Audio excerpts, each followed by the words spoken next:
Welcome back to Chat It Up. It is one of those nights where we're just going to post an episode. We didn't have a lot of script. Kind of a guest fell out, and we're just going to do the damn thing. So we're going to talk some basketball. We got some fun football questions. Thank you to The Athletic for providing us a topic tonight. There's some weird baseball things going on. People got fired. Life happening. So here we go, baby. Drew Rogers, Joseph Guthrie, behind the producer's table. But Joseph, will you please hit that theme music?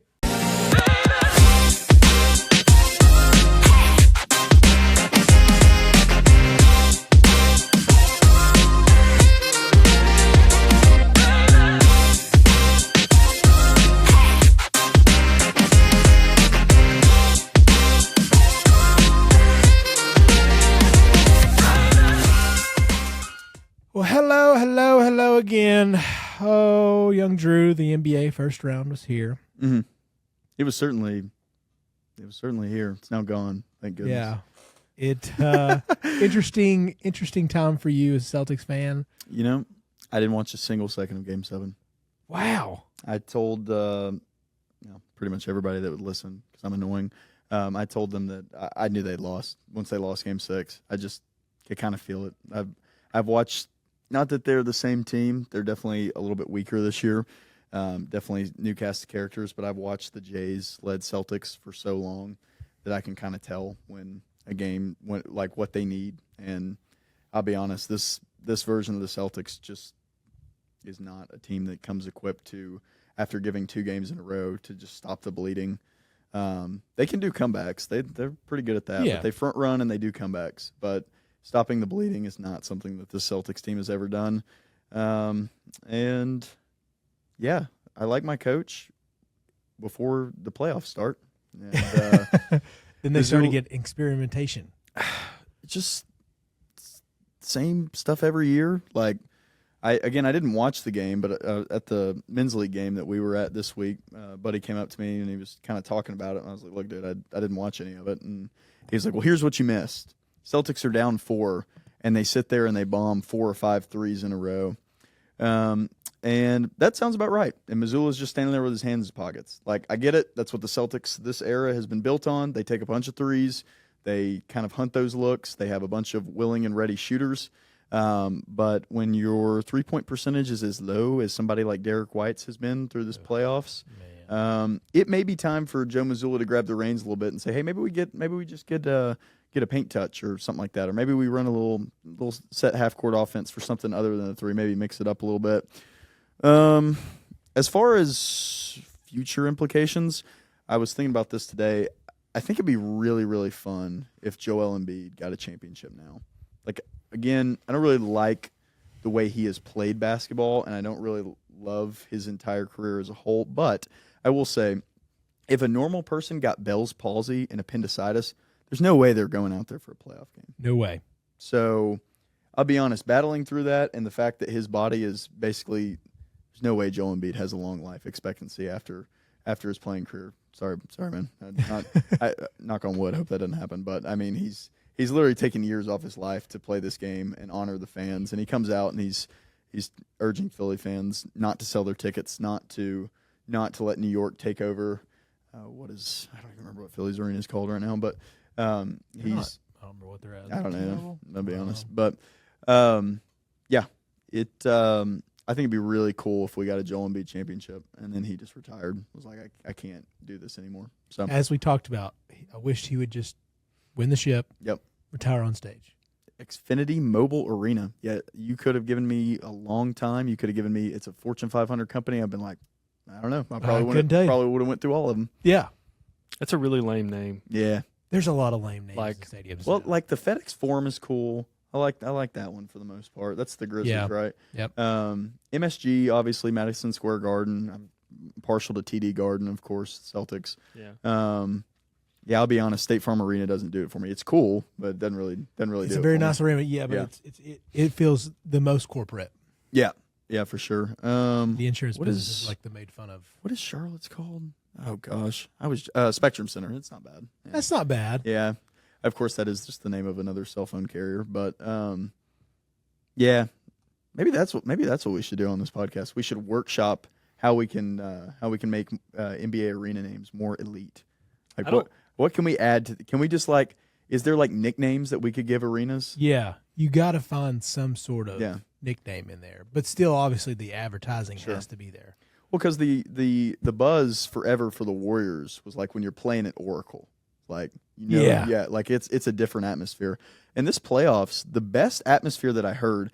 Now, I will preface this by saying I'm not sure if it had to do with the network that it was on, or if it had to do because like the streamers, specifically Amazon, were really struggling with the broadcast and continued to struggle with the broadcast throughout this playoffs. So. I don't know if the Nuggets games were. I don't know if it was a streamer or not. But every game that was at. Oh gosh, I've just forgotten that one too. It's 52, 80 feet. Mile high. It's Ball Arena. Ball Arena. Ball Arena, baby. Yeah, come on, we can do better. See, it was a great, like, it was so loud. It literally was just like echoing through the TV in there. Yeah. And I have to call it Ball Arena. Oh, we can do so much better. There's so many opportunities here for better names, but I understand you have to pay a lot of money to get that name. Sure. Ball, but who are they paying for Ball Arena? Who is Ball? Yeah.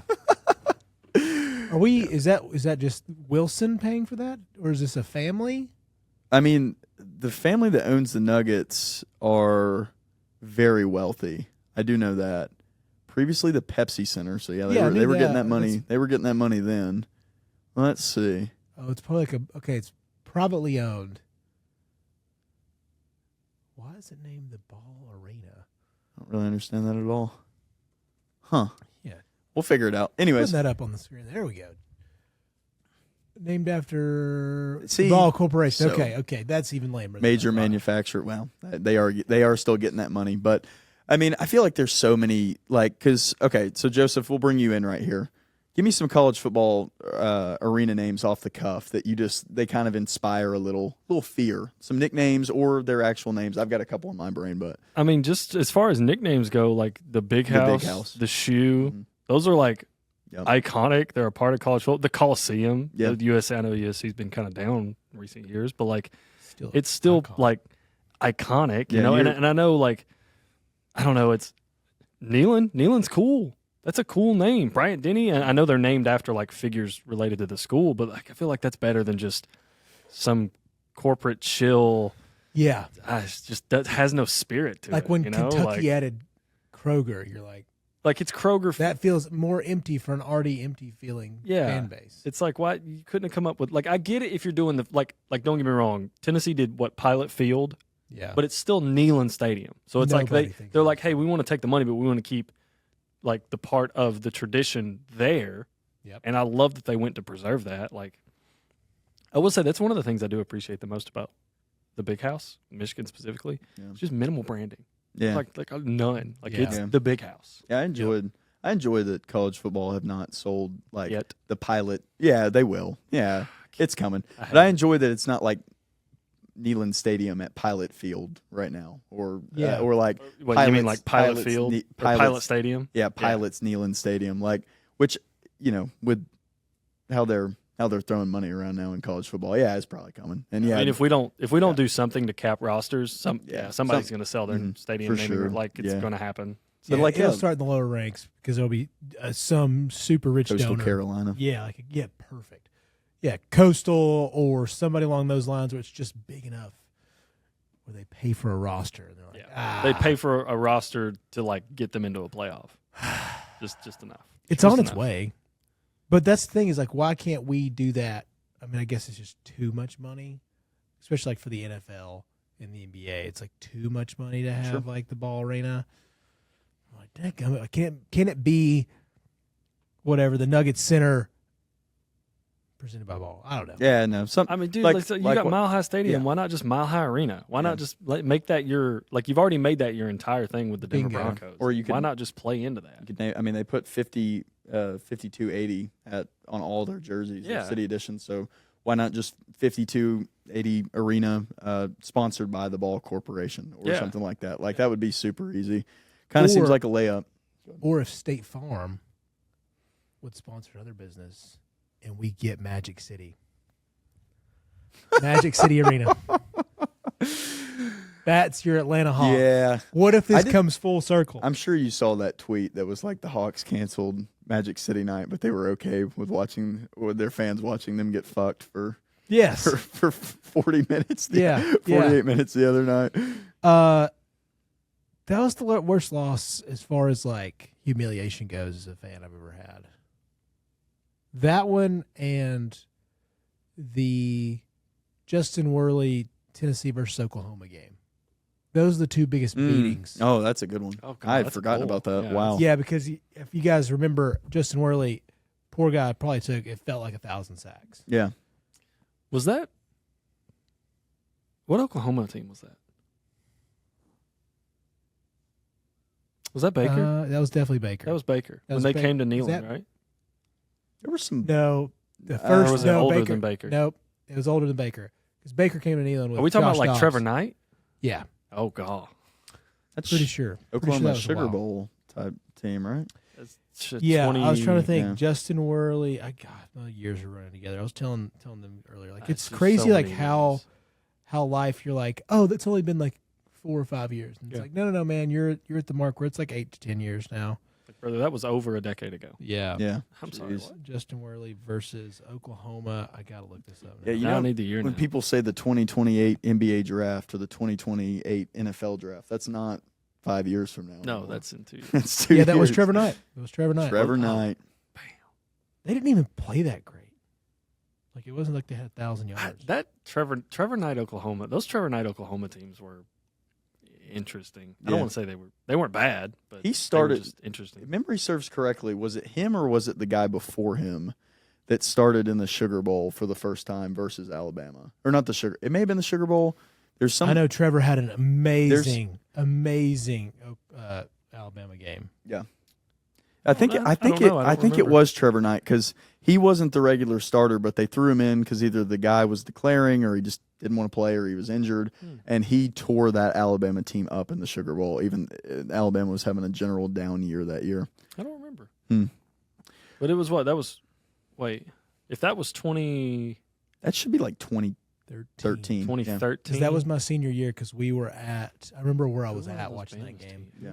My two best friends that got married. Shout out to my boy Chris Jones. He got married this weekend. Huge Oklahoma fans. We were in Snowshoe, West Virginia, watching that game. Where is that in like? Okay, so like I'm gonna like this is the bottom of the state. This is the top of the little tail of the state. Where is that? It's at? in like the lower middle half. Like it is. Okay. It's out there. Yeah. But it's probably the best mountain we have relative to the southeast. Oh, you're skiing.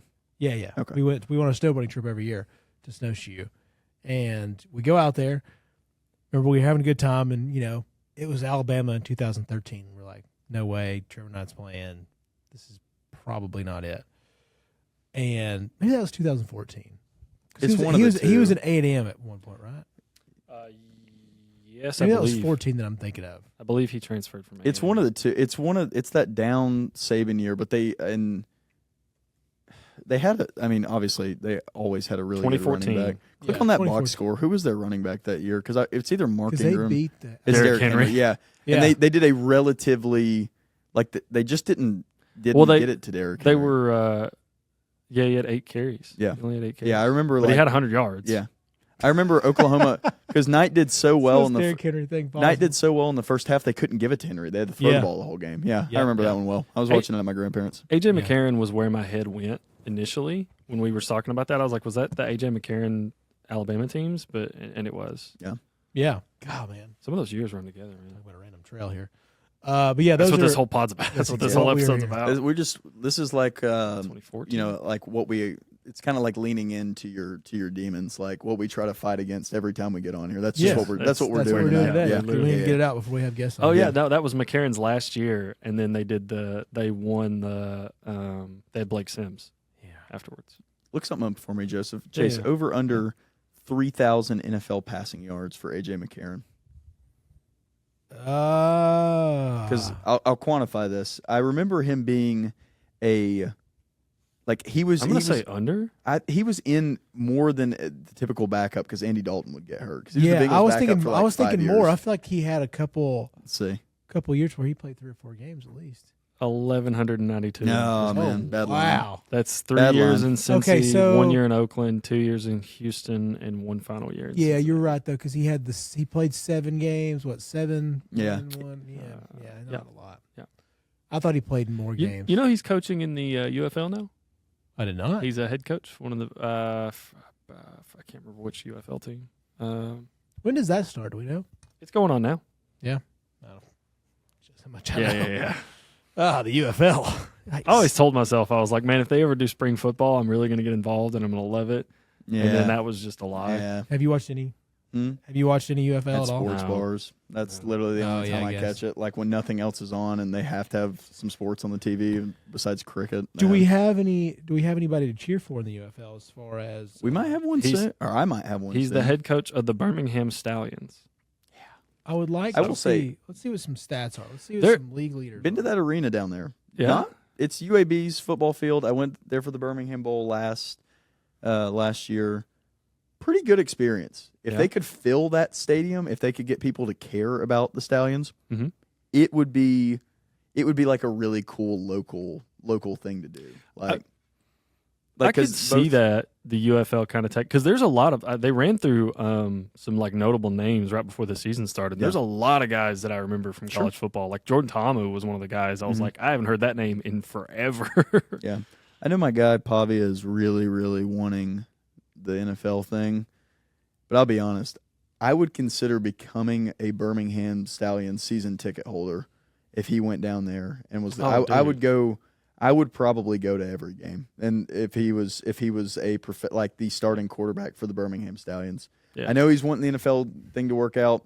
I really hope it does. Like I'll have the Pavia Ravens jersey if he makes the 53. But who's he competing against for backup? Fagano and one other guy they brought in. But I'll be honest, like there's just for guys like him, I think that's why the UFL exists.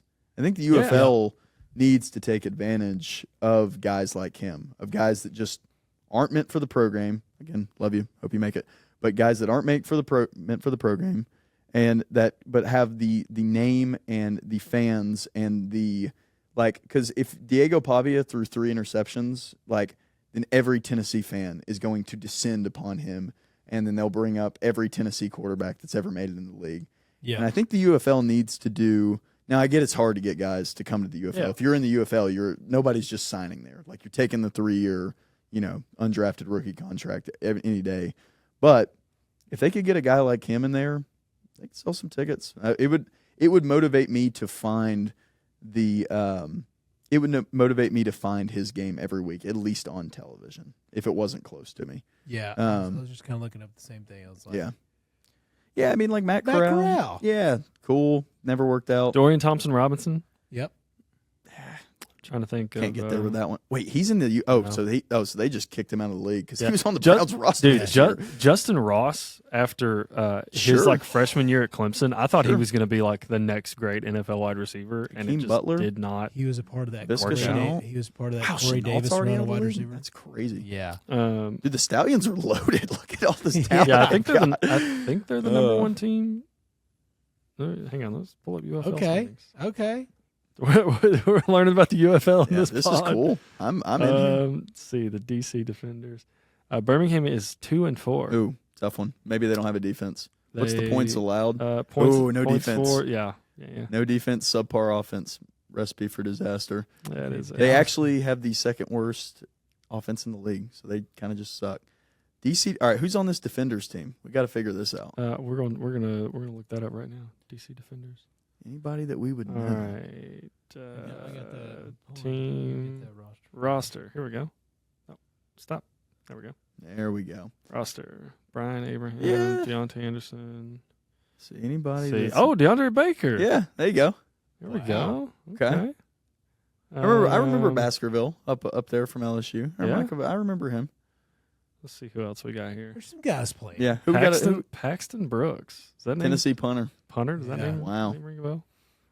Keep out of Paxton. About to say if he's about 27 years old, he had a lot of work to do at Tennessee. Let's see. Who's the quarterback? That's what we really want to know. Yeah. Which washout or which Cornell Powell? Spencer Sand? Huh. Spencer That's one of them. I don't know. From Oklahoma State? Oh my Lord. Dude, he played at Oklahoma State for like 7 years. He's got to be a rookie then. He's only 26.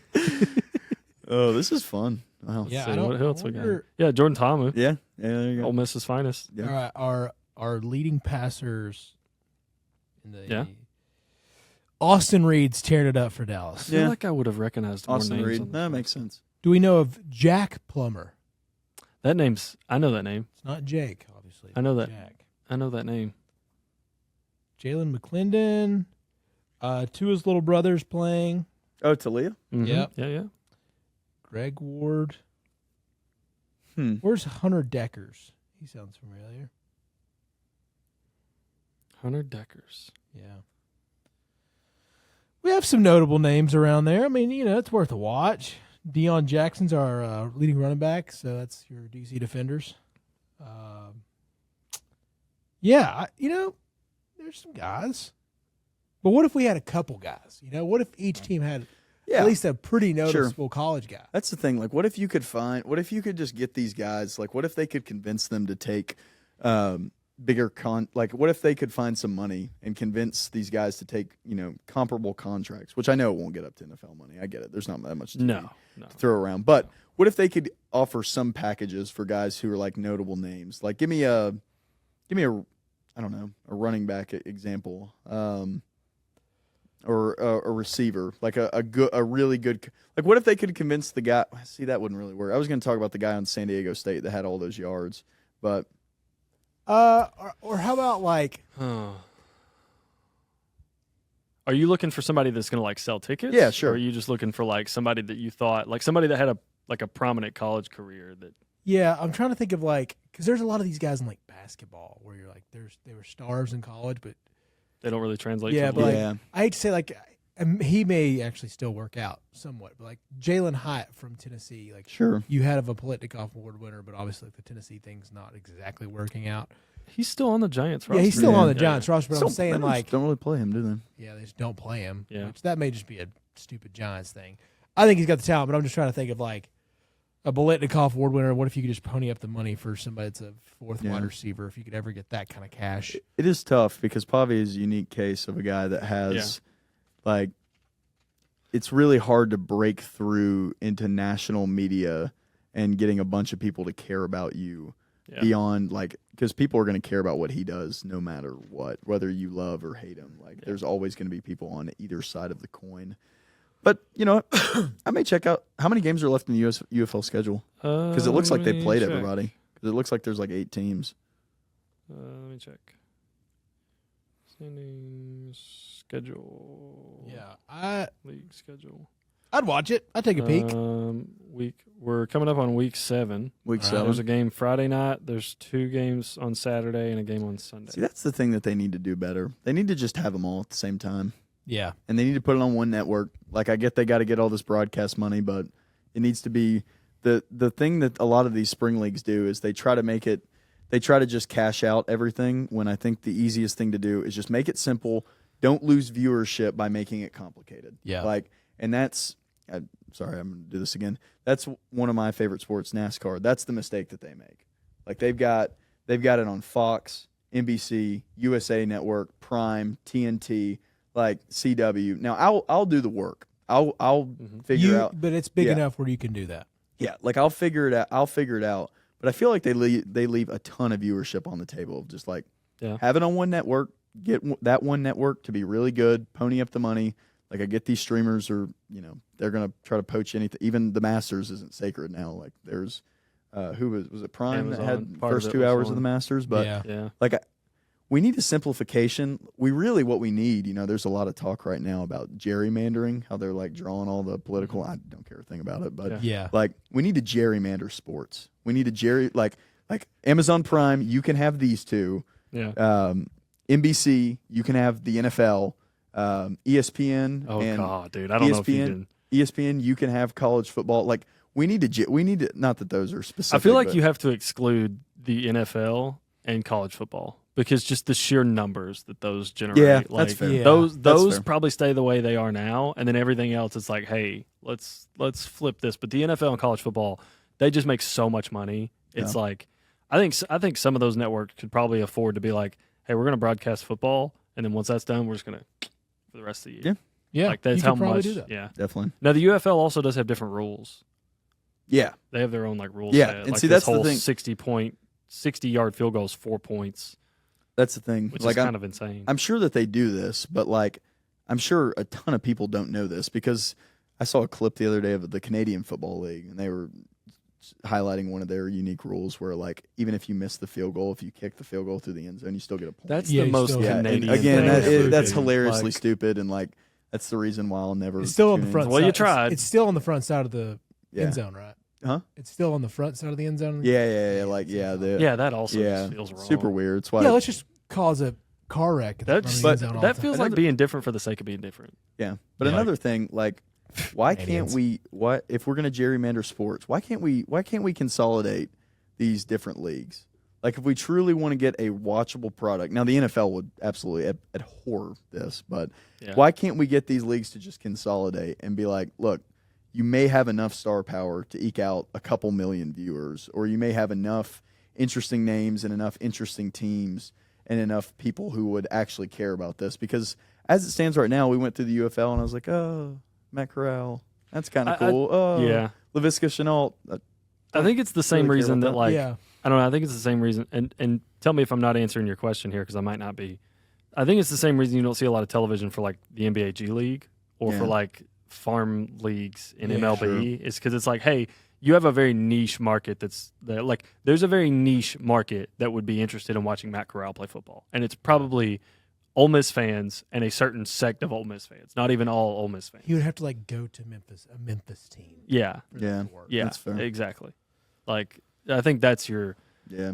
Yeah, I mean, because like right now, it's like we can't even get collaboration on scheduling between the NFL and college football, and it's like college Which is football actually crazy. has a like, hey, we do kind of okay, like compared to the rest. Yeah. Mm, We're your only. We're close your only competition. reasonable competition here. yeah. Yeah. Like, That's fair. I wonder too, like if there's any way. I don't know how you get that collaboration. I never understand like how we've gotten so far off the path where I have to take 15 different streaming services to watch the NBA right now. Yeah, it sucks. Like, I mean, it's not, for me, it's not a problem because, you know, password sharing, which I'm sure a lot of these other streamers, once they get big enough, are going to do the Netflix thing. Yeah. Like, Netflix who- is actually reverting that. Oh, are they? Yeah, they're reverting okay. the password. All right, that's thing. good. Because I was about to say, because Hulu, you can't, they've forever said you can't do it, but Hulu doesn't stream the NBA. But, Well, Hulu's getting absorbed. Hulu's Disney Plus now. right. Yeah. So I'm sure, Yeah, I I'm get sure once Disney feels like they're on solid ground, because they have actually, they came out, not to get, because I like to pay attention to stuff like this, like the streaming numbers, because like it is the Yeah. future of television, and it will be like network television. Hope it doesn't go anywhere. I still like some stuff that's on network TV. Same. Because I have a buddy's their parents' cable package. Anyways, but Not it just Dr. Phil. it's just like it's just that little annoyance of like, why can't I just expect it to be right here? Why can't I expect it to be here? Why do I, you know, like if I like me, like I've got everything set up on my main TV to where it's fine. But like if I open my phone and either I forget my password or it's somebody else's account and I can't get it on my phone or it's just been put on my TV for me. It's like, and I'm out somewhere, I can't watch it. I can't tune in. Like if it's on NBC, Yeah. I'm out of luck on my phone, or if I'm out somewhere. But you know, if it's on Amazon Prime, then I can watch it. But what if it's Trailblazer Spurs? I'm like, I don't Yeah. care about that. And also, I would like to outlaw the weird streaming service. Like, and I mean this in the nicely possible, Peacock, but how in the hell I'm do so you have glad you NBA said that. games? Like, how? Yeah. Why do you guys have it? Just, I understand you are an NBC affiliate. I get that part. But can we just put it on NBC and just say it's on NBC? You don't have to put NBC Yeah, Peacock. because here's what I do for Peacock games. Because I recently I either I had Peacock or I let it lapse or somebody else's and they either logged me out or something. There is just an NBC app outside of Peacock that you can put on your television and log into a TV provider, and you can just sit there and watch it. So Like I don't ever watch it on like Channel 3 or whatever NBC is. Like I just watch it on the NBC app. So the NBC app, I get it. You have to have a TV provider, but it makes Peacock completely mute if the only thing you're going to use it for is watching NBA games. Yeah. So it really, in theory, in my opinion, obviously I'm not an executor. I can't look at everything they can, but it's not even driving subscriptions. It's just something that you have there. It's another click. It's another place for somebody to go. I don't really see the point. Like Amazon Prime, I guess I'm cool with them having sports. They've had Thursday Night Football for a while. That's kind of its own thing. I can't say that I love their NBA coverage, and like they've not done a good job this playoffs. But. No, but also here's another thing: is they have so many of the TVs now. Like when you turn on your Fire Stick, that's Amazon. Yeah. It's up with a preview as soon as you get on. Sure. So it's like that's the first thing I see. When I turn my TV on after we put down the little girl, it's like I don't have to watch Elmo, and then the NBA's like, "Do you want to watch this live?" And I'm like, "I sure do." Yep. I sure do. It's already got the little preview up in the top half, and I just click it right away.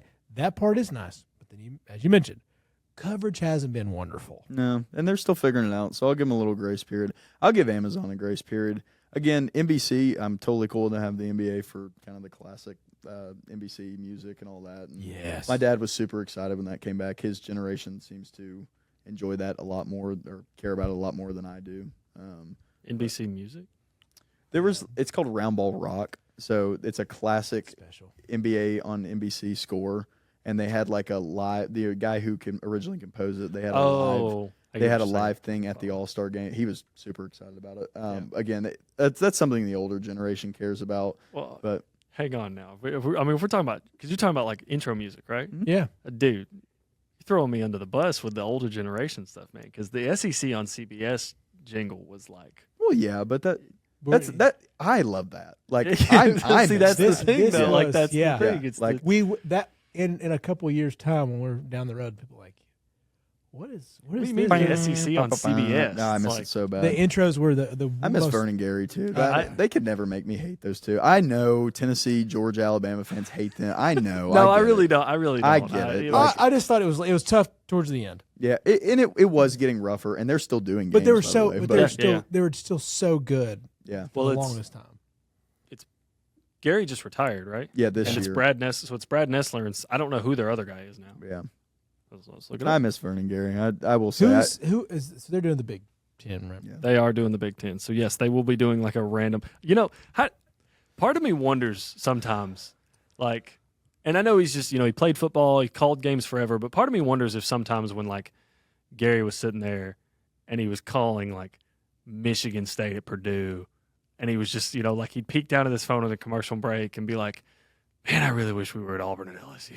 Yeah. Yeah. I really wish we were at Auburn and LSU right now. This would be great if Alabama was undefeated on the field. This would be awesome if it was a prime Nick Saban team playing like, one of those Ed Orgeron LSU teams. That'd be awesome. It really did it took such a hard fall off because Fox got better. Yeah. So Fox, I mean, I really like Gus Johnson.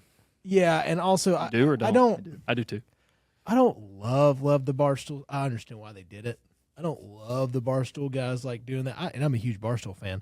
I just don't know if that's like the college football shows for me. But it's better. And then that was a pretty good product having them. So I was like, man, I got to crush the CBS team. Yeah. It went from tier 1, what a steal for all those years for such little money. They had the SEC locked down. They nailed all the production part of it. It's got to just become a game of too much money. And then UCLA's on this week on CBS. Can't wait for the UCLA Rutgers matchup. Well, it's like if you're a CBS exec, it's like you didn't want to pony up what the SEC was asking, and ESPN did, and then of course you switched to the Big Ten, and then Oklahoma and Texas. So it's like, oh hey, now you're giving up Oklahoma and Texas as a conference game on ESPN, like stuff. And now you're also giving up, like, hey, Oklahoma's going to play Alabama this year. Yeah. Like Oklahoma's going to play LSU. Like, Texas is going to play Georgia. Like you're giving up for so much. Hey, brother, but we got Iowa Rutgers. We got Iowa Rutgers. But also you have to think too, like the fact that those guys go from, let's see, we'll even just say like LSU versus whomever, Missouri, but it's at LSU in October compared to Purdue in late October. I mean, I'm just talking about that's even like milder temps. Yeah. But that's still cold as shit compared to what we got up there. Yeah. Oh yeah. Down here. Yeah. Imagine going to watch like Wisconsin at Michigan State in November. Ugh. Versus going to like I don't know how those guys do that. I like that to this day. I played 3 years of organized football, and I was in the South for all of them. And I was kicker and punter for 2 of them, and I am still incredibly amazed that it can be sub freezing temperatures, and they're out there playing football, hitting the shit out of each other. Call me a snowflake. That's fine. I played an indoor sport for a reason. I play the other sport that I still play. I only play it in the summer now, golf, but I am incredibly impressed by anybody that walks out there and gets a helmet put in their arm in 20-degree weather. I mean, dude, I have no idea what I'd do. I'd probably just sit down and pretend to be hurt if they put me in the game. There's something kind of iconic about it though. Like when you get the full 11-on-11 shot, and all you see is just like breath, heavy breath, and like the atmosphere, and the crowd's going crazy. It's like a big third down. I don't know. There's something about it. It is. Yeah. Don't get me wrong. And it looks awesome on TV. Yeah, exactly. I don't want to go out there and have a helmet shoved into my rib cage in 7-degree weather. That does not sound awesome, but it looks cool from the comfort of my television in my 70-degree household. Does. Yeah, I've got a warm dip that I'm about to. Yeah, exactly. This guy's out here trying to fight for his life.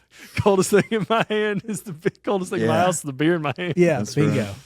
Right. If you guys had to choose a Big Ten school to go to, you are a very good football star, but not good enough to go to the powerhouses of the Big Ten. We'll eliminate Michigan, Ohio State, Oregon. Can we throw out the original? Well, can we throw out UCLA and USC? Because surely those can't count. Let's go with the OGs. We got to go. Oh, damn. Okay, let's go OGs of our time. Yeah. Pre Super West Coast expansion. Can I give one for both because I really liked my first one? Okay, Washington would have been my first one. I mean, that stadium is beautiful, dude. Yeah, not exactly the warmest place either. No, it's pretty up there. It's yeah.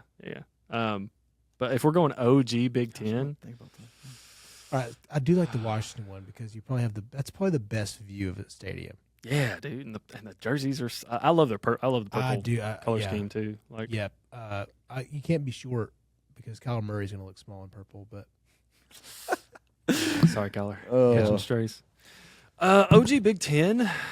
Let's see.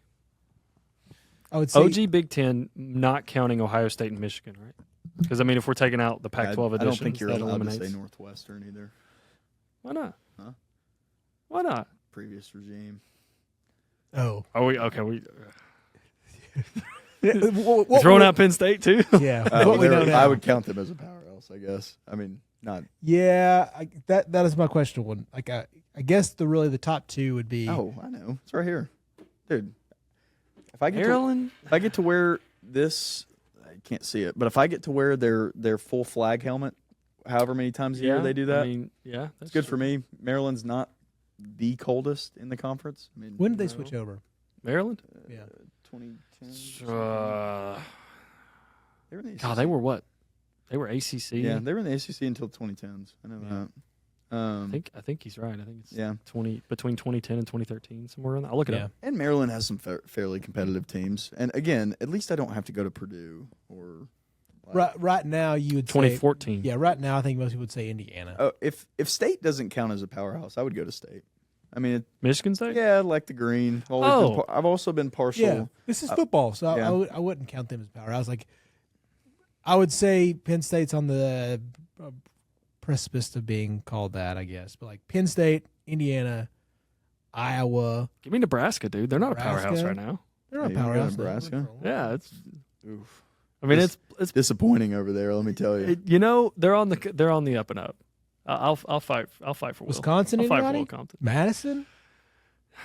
I mean, I feel like jump around would be cool for like a couple of games. And I don't know, dude. Depends on what position I am, I guess. That's also true. Yeah. Sounds like Fickle's, like Joseph has said before, like Fickle tried to basically redo program tradition, and everybody up there was like, "No, we don't want to. We don't want to go back to running. Yeah, we don't want to run the air. We need another Monty Ball. Yes, yeah. So I guess if I was Jonathan Taylor, maybe, but besides that, I don't know. They had what a stretch of running backs. Yeah. Lonnie Ball, Really Melvin did. Gordon.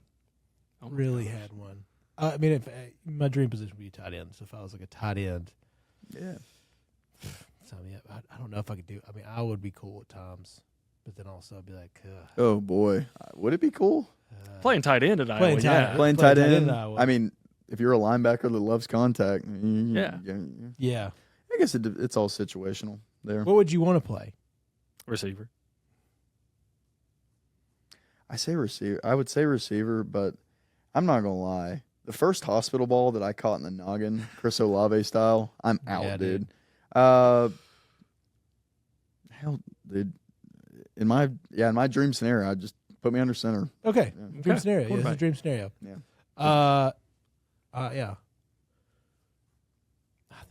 I feel like lifestyle wise, Wisconsin would probably be it. I've never seen their campus. I'd have to see their I've heard campus. just an unbelievable And- amount of good things. I guess if you're a party or two, any one of these schools is gonna be good. That's fair. You're gonna drink and eat well at one of these schools. Yeah, that's the thing. Is So like if you don't play, I mean, I guess you can make up for it otherwise. you sure Always can. take the Alex Moran route. Yeah, Just there you go. Yeah, Best position on the team, backup quarterback. yeah, that would be perfect. Yeah, but if I was like, I mean, obviously now Indiana would be just unbelievable. Yeah, that's Yeah, But that's kind of Yeah. a cop out. I kind of feel like we Yeah. can't really do that. One What- at this moment. I saw along the same vein. Saw a tweet the other day. It was about Garrett Temple, and he was basically talking about how his kids have asked him since he became kind of a journeyman, like sit on the bench type guy. He plays for the Raptors now. He's in the NBA. Let's quantify that. Basically, they ask him like, why aren't you playing? Like they kind of like, and they're younger, and I think he's like 33, 34. I guess my question would be, would you rather be like him, like NBA money, NBA contract, but you sit on the bench for, however many years that he's got left? He's been, I think he's been that way since he was probably 30, so 3 or 4 years. Or would you rather tear it up in China or the G League or one of the Eastern European countries? And again, as big of a basketball head as I am, I rarely see footage of that stuff. It rarely even gets into my feed. You have to be Stephon Marbury to hear. I just hear about a statute. I never saw footage. Okay, me in my current mindset now, hell yeah, I'll take that NBA money to ride the bench. Sure. But like knowing what kind of mindset someone has to have to make it to the league, Yeah, that's got to be killer. To just be like not playing meaningful minutes. that's kind of what I was That's thinking. got to be brutal. Because even like, And I mean, don't get me wrong. Like, there is the brighter side where it's like you're looking at it and you're like, yeah, my family's taken care of. We've got generational money. Like, you get, and we you don't get have the any. league, get the league health insurance for Yeah, life. yeah. I mean, like, we really, in the grand scheme of things, what a lot of modern Americans are struggling with is like we don't have to worry about that. But the mindset of a professional athlete is different. Yeah. Like what got him to the NBA, what got him there was playing meaningful minutes, being one of the best guys on the court. Like that's a huge. What's the word I'm looking for? Perspective shift. Sure. That's kind of what I was thinking. I don't know. I don't know the right answer because on one hand, there's guys like Mike James. He played in the league for a little bit. He was on the Kyrie, KD, Nets teams, and he was decent for them. He's just short. He's like 5'9". You just can't. But he's like one of the most accomplished EuroLeague players ever. And I guarantee you, if you ask Garrett Temple, like if the money wasn't involved, or or if he couldn't be in the league, like he'd want to go tear it up over there. He'd want to do the exact same thing. Yeah, no family. Like if I'm mid to late 20s, Chase, I've had like most of those guys have like had a little cup of coffee with the NBA, and you're like, I'm just not gonna play. Yeah. But Barcelona comes a calling. Yeah. With some good cash, $1 million a year. I mean, yeah. Sign me up. As long as I had like no family situation. If it's if I'm where I am now, then yes, I'll play for me and the Atlanta Hawks. I'll just be a good community service member, and Yeah. I'll win a couple. What's the NBA version of Walter Payton Man of the Year? Community service guy. I'm sure there's one. I don't know. Oh, I saw. I'd just be that. I would just I'd make my DeAndre Jordan won Teammate of the Year. I'll try to be DeAndre Jordan right now. Yeah. Oh, the John Havlicek chart. Oh, yeah. Look up the teammate. What's the teammate award name? The Teammate of the Year award name? Yeah, the Timon Stokes Award. Yeah, Like, those are two different people, by the way. That award is named after two different Timon and Stokes. Timon and cool. Stokes. Yeah, like a law firm. Yeah, yeah, it is. So it's basically like Udonis Haslem, like in his late in his life. But I mean, if you just stayed with the same place, just pretty good. I could do that. It would be really hard at 25 to be like, I'm never going to play ever. Yeah. That would suck. I will say the opportunities for guys like that are getting more aplenty and they may be going away soon because of the NBA's new proposed tanking changes, which I don't really think I'd want to come. I hate it. Like I cannot understand why this is. Why do you hate it? Oh boy. Okay, so the proposed lottery system. So the lottery system right now, the way it works is it used to wait the first couple picks. Like the reason tanking got so bad and so prevalent was because it would rate like the first 3 or 4 slots like super heavily. Like I'm talking like 20% to win the lottery. So obviously when teams figured that out back in the 80s, it was like, well, there's no reason not to do it. Like let's get this generational guy in. And it also was very difficult to even fall like 1 or 2 spots below where you were picked at. Now the proposed lottery system weights less at the top. It's less top heavy, but it also has kind of a sliding scale effect to where the teams on the outside, like 14, 15, blah, blah, blah, like it's almost impossible for them to move up, but it is very possible for a team that is supposed to pick at 4 to go to 8, which is nice variance. It also, in my opinion, kind of does discourage tanking. It's kind of what's happened to the Jazz and Wizards this century, to be honest. Like they just can't seem to jump or even stay where they're at picking wise. The proposed lottery odd shift would actually make it more advantageous to be at picks at like the 5th through 9th worst record rather than the 1st through 4th record. So in essence, it's just messing with the rules while teams find new ways to mess with it.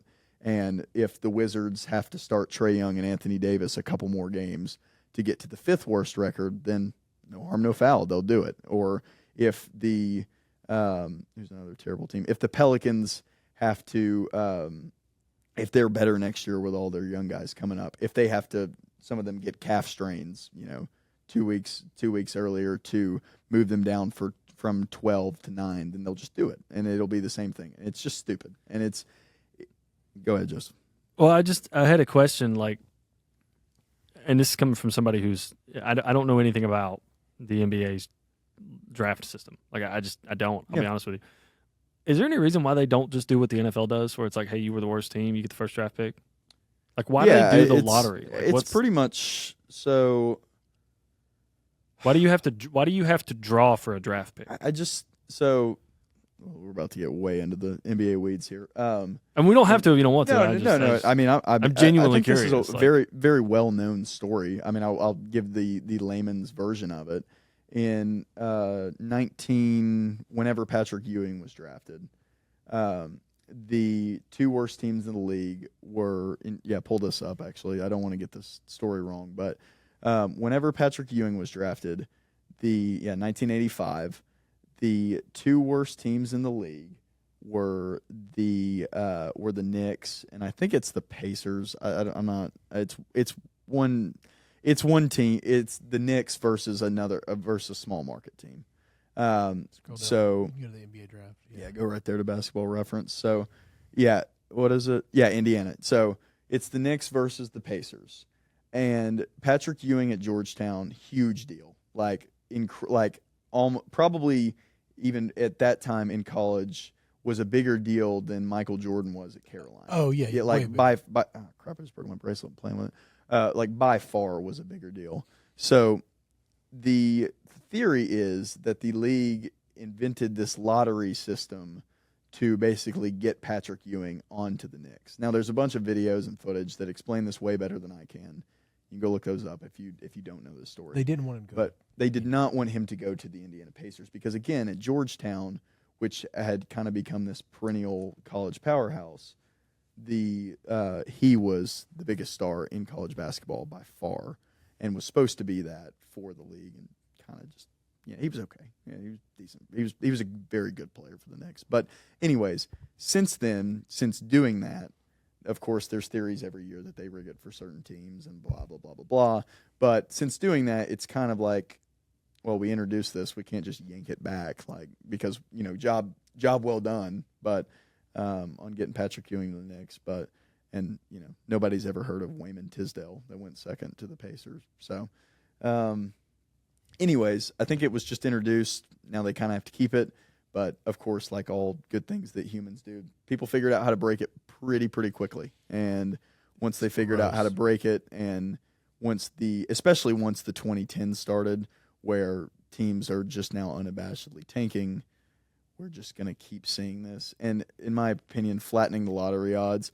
I mean, imagine being a legitimately bad basketball team. So, next season... let's see. All right, here we go. Here's a good one. Next season, the Clippers. Kawhi Leonard gets suspended for the Ascension scandal. They don't really have anything else on their roster. They gave away the SGA picks. They gave away SGA and the SGA picks for Paul George, so they can't really. Yeah, I know. It's still funny. Yeah. If you guys don't know about the NBA, we're teaching Joseph a lot here. All right. So in 2019, Kawhi Leonard went to the Clippers, and Kawhi Leonard is known for having a lot of power as a player, and he basically kind of threw everybody off the scent. Thought he was going to sign with the Lakers. He basically used the Lakers as leverage to get the Thunder to trade Paul George to the Clippers. On the Clippers 2018 team was Shai Gilgeous-Alexander, who was good, and everybody kind of knew, like, hey, he's going to be something, but we didn't. Nobody knew he was going to be. Nobody knew that he was going to be by far the league's best player. And at that time, Paul George probably was worth the 5 picks that they gave them, plus Shai Gilgeous-Alexander. Yeah. So that's why the Clippers have not been able to draft anything lately. Anyways, say next year Kawhi's out the whole year, a couple more injuries later, bada boom, bada bing, bada boom. Clippers are the worst team in the league. Well, now I will say the aspiration scandal, whatever's going to happen with that. Yes, that was foreseeable, but just not having any talent because you made a bad trade and you get your pick for the first time in 7 years or however many they gave away for Paul George, that is not foreseeable. So now the Los Angeles Clippers are now being punished because other teams messed up the system in front of them. And I just find it very stupid, and I find it to be one of those changes that's going to last for one lottery system, one lottery draft, and then they're going to change it again. And I think it's very foreseeable that is what's going to happen. Yes, okay. And also too, to add fuel to this fire, where they were trying to fix it, they're like, "Oh, this is going to get better." There were so many bad teams, but also this draft class is supposed to be incredible. So then, all these teams have huge upside to be terrible, even 1 through 4. Like, because there's 3, maybe 4. People think 4 to 5 really good picks. Like your timeline could change with probably 6. With Caleb. Like if you think whatever you think of Caleb Wilson, like he in Palo, like they're Cameron Boozer. They look like the Bonstead, Peterson, Boozer, Caleb Wilson, Acuff, even Burries. Like honestly, there's so many, and so like if you suck and you're just one of the bottom 5, and you win there, it's like holy smokes, dude! Like we're changing. Yeah. Like if Acuff is anywhere close to the Allen Iverson comp that he's getting, it's like well, at least we're gonna have a ton of revenue. Yeah. So there's always that. It has just become a very, very bad product. Yeah. And to be honest, like if they did do what the NFL did, probably would get worse. The tanking would probably get worse. It'd just be that blatant. Yeah, because the NFL, there's not enough games to tank. Like, yes, the last 4 weeks of the season, the Raiders were probably not trying to win much. But no. But before that, because of the nature of the fact that they play 17 games, then you can almost delude yourself until about the 9th game of any season, saying like, "Oh, we have a chance." You got to, Yes. like, especially depending on how good the rest of your division for is. the most part. But with the NBA, once you get 20 games under 500, and you got you're 9 or not 9. Once you're 5-20, now I know the Clippers almost made the playoffs with that. I get that. Yeah. But once you're 5-20, most teams are like, "All right, cool, throw it in." We'll start calling up the G Leaguers. We'll start sidelining guys with surgeries. So maybe somebody needs his wisdom teeth out. But just like it just wisdom teeth. Where we've gotten now is they've tried to do a lot of things to fix it, and like all good sports leagues, nothing has worked. So now they're going to overreact to because this is a better example. The Chicago Bulls have been mediocre forever. They don't have an ownership that's willing to pay enough money to get them even into the luxury tax. They delude themselves for a couple of years with a team that didn't work. They trade everything this year. So next year, and they traded everything for worse players, to be honest, guys that probably don't even have the upside. All right, so that team right there needs a player. And they're still the 3rd most valuable NBA franchise, even as bad as they've been for years. Yeah. So that team right there needs a good player. Now, I know I'm guessing the league's probably not above rigging it, but anyways, that team needs a good player. But with the talent that they have on their roster, that team will be one of the worst teams in the league by far next year. Like, not even close. Like, they'll be horrible. So you're telling me that now that the Chicago Bulls have finally decided to get with the times and do what they're supposed to, you guys are going to change the rules on them? Like, they wanted to, not that they wanted to win, but they at least weren't unabashedly taking people out in the 4th quarter, like the Utah Jazz have done, like a couple other teams have done. And now you want to change the rules on them. Now you want to jerk them around and say, nah, you're not. You're going to get the 5th pick. Whereas if this system had been in the past few years the way the Bulls have been, they would have probably gotten more. Yeah, probably gotten better. Well, the Bulls haven't been bad; they've just been average. They've just been. That's the worst place to be in all sports. Yeah, and especially in the NBA, because like if you're an average team in the NBA, it is the worst spot to be in. Because in football, Eli Manning Giants, you can make a run. Even in the college football playoff, you can kind of make a run. In March Madness, you can make a run because it only takes a certain amount of games. Yeah. In the NBA specifically, it's very difficult to sustain three or 4 7-game series to make that run. Because you saw it, like the Magic kind of handed it to the Pistons early in the series, but they weren't the better team, and eventually the cream kind of rose to the top. Yeah. And so it's very difficult, and with all that in mind, it just makes this change just even more short-sighted to me and stupid. And again, something that will not last, and something that will be redone at the same time next year when everybody's complaining about it. Okay. Yeah. Sweet. I appreciate the little NBA pamphlet. Yeah. I guess like the Spark Notes version. That's the NBA draft. That's okay. Basically, why this the prequel to the NBA draft every year is how can we get these teams to stop doing this?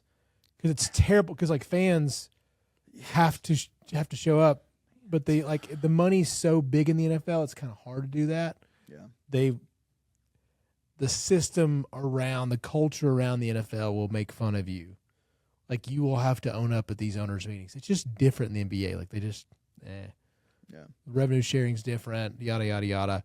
I will say too, the best proposal I heard was if you are under a certain amount of games under 500, that takes an adjustment from A, your ticket prices, B, your beer sales. Yeah, that would be a great one. Like if you're wait, what do you so mean like by if that? you so every game you lose under I think it was 20 games under 500. I think there was a certain amount that you had to get to, but you take 50 cents off your ticket prices and 50 cents off your beers, or like a 10 cents off your beer sales. Thus making it cheaper to go to a game. Yes, go to a game, and then you're rewarded for winning basketball games. Yeah, I'd tell you, I think it's a pretty simple fix.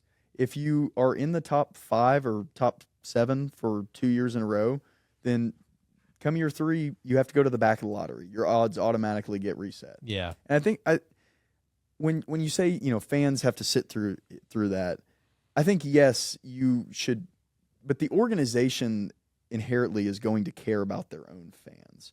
I think what a lot of this noise is about is like people that aren't necessarily watching the league, they're using this as a justification for them not to watch the league or not to watch not their favorite team play. So they're using this as, oh, the NBA is just such a bad product. Look at these teams that are doing what they should do because nobody wants to be average. The Bulls have been killed for years for doing what they've been doing. Nobody, and honestly, the Hawks, like they've for years have been the pinnacle of mediocrity. And doing that, you just can't get anything on your team unless you're a big market. And Atlanta's and Chicago in different scenarios for maybe they could attract free agents. I don't know. Again, having Trae Young there on the Hawks hurts. The ownership group not willing to spend in Chicago, but it's hard for me to. And sorry to cut you off. It's hard to imagine for me that Atlanta feels like a large market. Yeah, it's hard for me to imagine that they couldn't have a time attracting free agents. I think right now, I think that the city is finally being embraced for being a bigger market. It's weird. The feeling is finally coming around. I think in football and in basketball. Basketball, especially, like, hey, we got to redo this arena. Yeah. We got to redo this arena. We have the biggest airport. I think also people are kind of just figuring out, like, being in the South, it's just a little different. Yeah.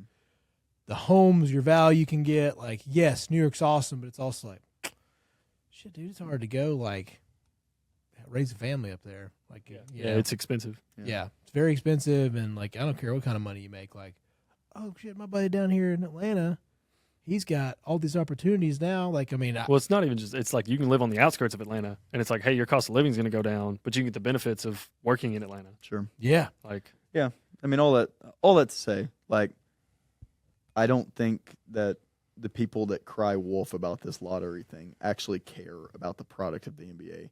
They only care that their team got screwed. Like, or they only care that their favorite player is out. And I think it's very simple. Like, if you just put a cap on how many times that you can do this, then it will fix it. Like, teams will start moving their schedule around. Like, yeah, you may have 2 years where your team is unabashedly tanking.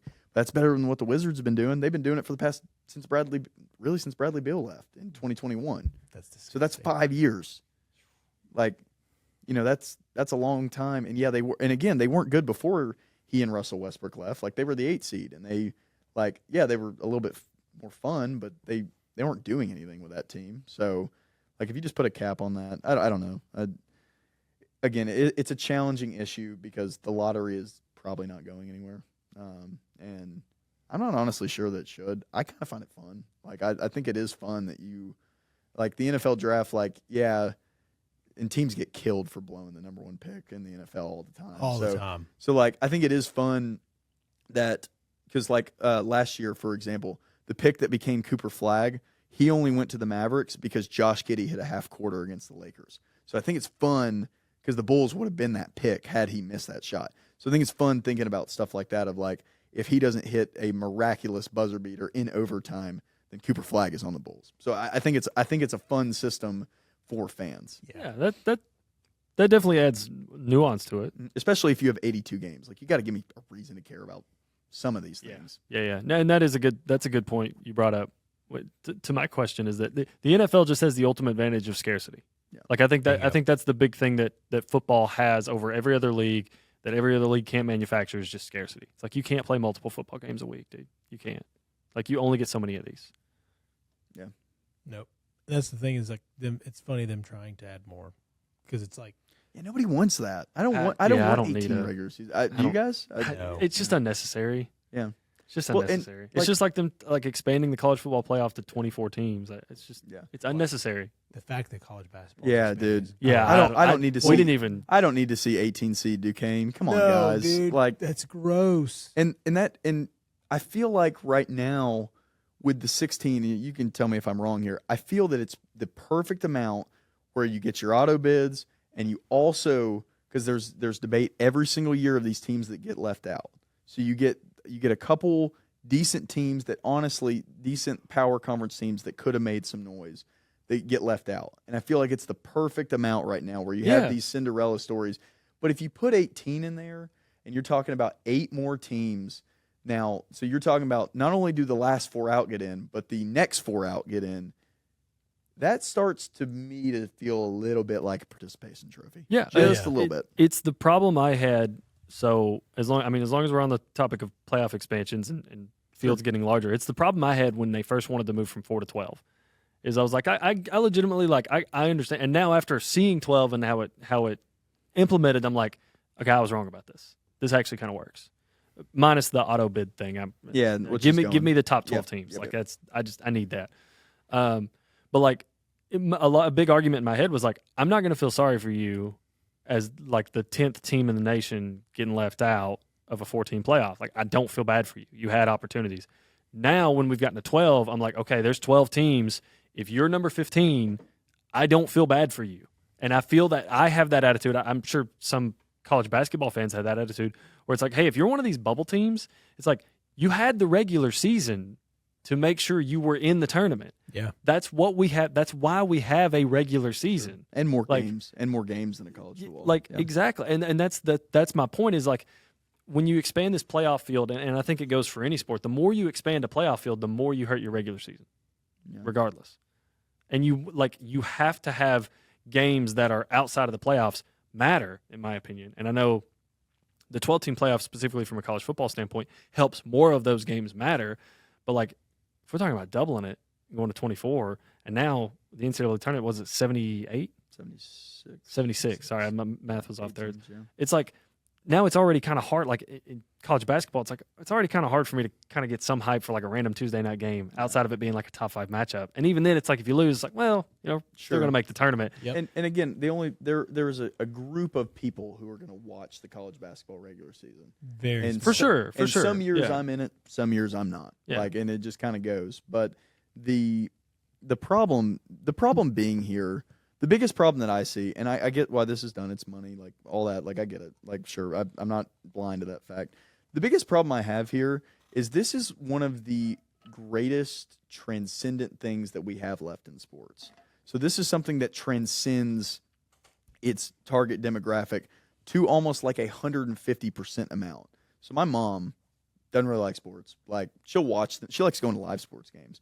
But like if I'm at my house over the past couple of years, like, and I throw on an NBA game or NFL game, Mom just goes and watches Hallmark or Hulu in the bedroom, like that's the way she operates. But she gets really excited for this tournament, thinks it's awesome, watches the games, keeps up with them, like she picks them based on the mascots. Like this is something that grabs the attention of people, and I have no idea why you would even risk messing with that. Do I ultimately think this is going to kill the tournament? No. But do I think this is pretty much the peak of human evolution to like where we like came up with a good idea? Yes. And I just don't know why you mess with it. I think you're, as someone who was in that like kind of same area, like I was not a college basketball fan up until like this is a recent development for me. I was just not a basketball fan in general, but I was a tournament guy. I was like, hey, dude, March Madness is great. I love watching the tournament. You tell me I got to watch like a 12 seed beat a 4 seed? I'm in. That sounds awesome. But like, who it hurts are your core fans. Like, that's who gets affected by this. Because the people that kind of check in, kind of like you're talking about, that check in just to fill out a tournament, to them it's just like, oh, it's just more teams. But the people that are involved, that watch, that rate these teams, that know these teams, that care, that love the sport, they're the ones that are like, man, I don't need an 18 seed Duquesne. You shouldn't have made the tournament. But now you're here. Yeah. So it's like, well, now we have to shift to filling about, and the argument shifts from, well, Duquesne had their case. They could have been an 18 seed if the 18 seed existed. Now that shifts from, well, Mississippi Valley, they're at 20. If we had a 20 seed, man, like that's the worst thing in college basketball. If there was a 20 seed, I just pulled that off the dome. I don't even know. Like, I'm gonna be honest with you, I didn't even know if that was actually a school. The Delta Devils. Delta Devils, baby. That is the worst team in college basketball. It's like now you shift the argument where it's like, hey, now people who are like fans of the regular season, they pay attention, they watch this, they have to listen to people debate over like, well, if they were if we had a 20th seed, man, like if we just, brother, if we had 24 seeds, like they could have made it. They could have made it if we just had like a few more teams. And it's like, no, No, stop. Yeah. There's a reason we have a cutoff line. We need to have a cutoff line. Yeah. It's okay to look at some of these teams and say, you weren't good enough this year. And go play in the NIT. Exactly. Have fun. And like, I think we need to get to the point where not even just with college basketball, just with sports in general, it's like, hey, you like, I know, again, Drew, you're right. This is for money. That's why it's all it is. Yeah, it's not because anybody actually wants to crown a champion and for the integrity of the sport. It's because it makes some dudes that probably don't really care more money. It's like, we need to have a line where it's like, you weren't good enough this year. And that's okay. That's part of it. That's why we have this separation. It's like, hey, guys, you come out, you played, you tried, you weren't good enough. Yeah. You didn't make the tournament. I would like to know, like, because those most of those extra games will be on a True TV on the Tuesday and Wednesday, the Monday and Tuesday night or Wednesday night before the tournament. Like, on the margins, like, how much is that actually making you extra money? I mean, that's what I'm wondering. Is like, oh, this feels like pennies on the dollar. We're just bleeding out every single bit. Like with college football, one game makes just a ridiculous amount of money. Sure. With the NFL, it makes a ridiculous amount of money. I love college basketball more than anybody that I usually know, but by God, I don't even watch all the Tuesday and Wednesday night games. Like, no, and I don't even catch the top seeds all the time. Like, yeah, there was a couple games where I saw it. I was like, number 2 versus number 3, cool. I'm doing something tonight. I'm not gonna set aside the time. Yeah, I mean, from a marketing standpoint, it's the same reason with like some of these really, really good bowl games in bowl season, college football. People are starting to lose interest in. They're not starting to watch because they've marketed so heavy to the playoff games. It's like, hey, if you have this good basketball game between these two like mid-market or mid-major teams, it's like it'll do okay. It'll do these numbers, but you slap the word play-in or playoff or elimination on it, boom, it all boosts that instantly. Yep. Like you make people care more because, hey, stakes are raised. Like that's the problem. And even though, like, if you look at it from a game-to-game standpoint, it's like, hey, it's the same game. And if you're just a fan of the sport, you should watch. They get to pull in people that aren't fan of the sports, aren't core fans of the sport. They get to pull in the people that are like, I wouldn't watch this game anyways. Yeah, this is all these bowl games are going to have to start pulling the bags for people. Yeah, and I say that as a sicko who's like, hey, I'm gonna watch Texas and Louisville in the Cheez-It Bowl. Like, you know, that's what we do. But like if they slap, hey, Texas and Louisville are fighting for the play-in for the 19th seed, you know, you just get to totally market that game differently, and you get to market it to people that otherwise would not be watching that game. Yeah. Number 12. That's perfect. This has been just a pod. You guys want a golf update? Hey, we recorded an episode, so and Patrick Ewing, it's your fault. The NBA. I'm just kidding. Fire us off. Can you get golf in 3 minutes? Golf? I can do golf in 3 minutes. Okay, so Rory won the Masters. We all know that. Mm-hmm. Matt Fitzpatrick actually beat Scotty Scheffler in a playoff at Hilton Head. Matt Fitzpatrick's second win, and then at Hilton Head in a row. And then the next week, the Zurich down in New Orleans, which is, I think, a Pro-Am. I'm not exactly sure what the official title is. Played with his brother. They shot a 57 or something like that in one day. And his brother earned his PGA Tour card playing in this event. So he earned his brother a PGA Tour card, $500K guaranteed for the next however many years. I think it's like 5 years. So he basically made his brother like $2.5 million plus the tournament earnings that he'll get to be in tournaments, and plus they won like $1.2 million. And then this week, Cam Young I watched it. I watched the end of it. I watched a lot of sports. Cadillac Championship. Cam Young, who is number 3 in the world, beat the dog crap out of everybody. They went back to Trump National. Even close. They went back to Trump National for the first time. He also self-reported a penalty on himself and still won by 6 shots over Scotty. So Cam Young, definitely the world number 3. Rory 2. Scotty still 1.